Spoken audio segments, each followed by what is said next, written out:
Assalamu alaikum guys, this is Umair Mukhtar and you are watching C++ tutorials for beginners.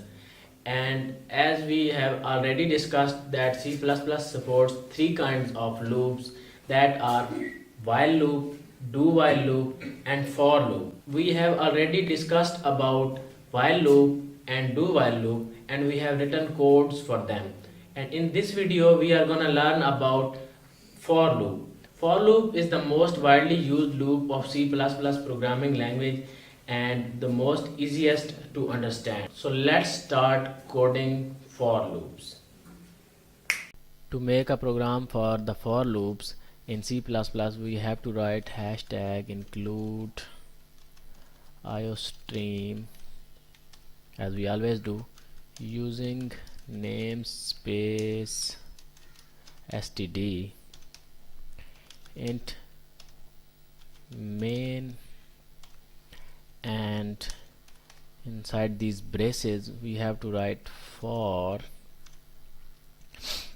and this for loop takes three arguments, unlike while loop and do while loop which used to take only one argument, and that are from where do you want to start the loop. So I will start the loop from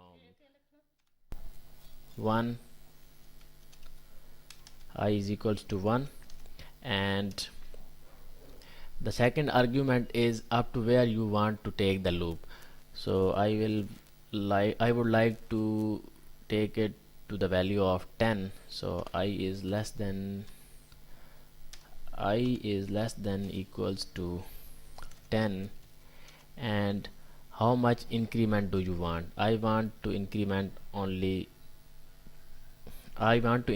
it only by 1, so I will write I plus plus, and let's now display the value of I to see what happens, and L,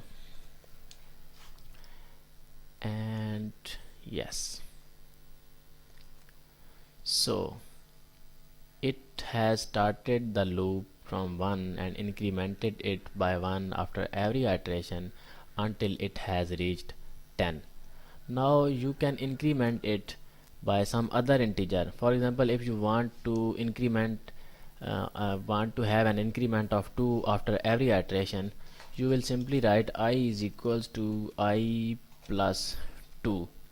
I have to add plus here, again it's equal to plus. So this time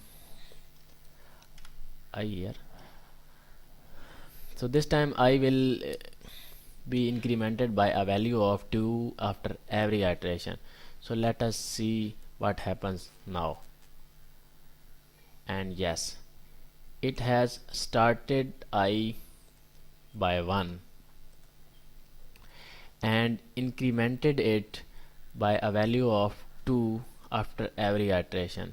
So after first iteration it became 3, and after that 5, and after that 7 and 9.